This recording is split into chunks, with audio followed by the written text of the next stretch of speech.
Yan guys. Lagyan na natin siya ng yung drop natin papunta sa ilaw. Yung drop natin papunta sa ilaw, lalagyan na natin ng flexible hose. Hindi tayo kagaya ni Boy Kubos na gumagamit ng PVC na pababa ha. Tayo ay ng flexible hose. Ito drop, talagang naka flexible hose yan.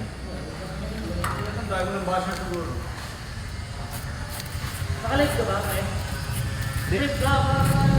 Wala akong load eh. Ha? Walang load. Loadin mo. Ay, nag-vlogger ko. Wala ka. Wala pa nga.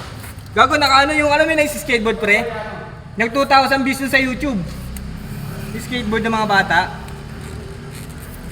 Tapos nagsunod-sunod na. Kaya sa YouTube, subscriber. Gago pa, ano na nga ako pa 900 subscriber na ako sa YouTube eh. Pre. Ako. Magkano binayad mo dun? Bigyan mo pala pa premyo? Ha? Bigyan niya ng... Ano ka kagaya ng ininong? Ha? Amoy ko boss.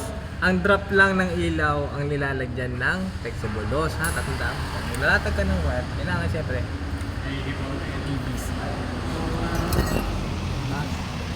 Yung diskarte mo hindi ko trip eh. Goodbye.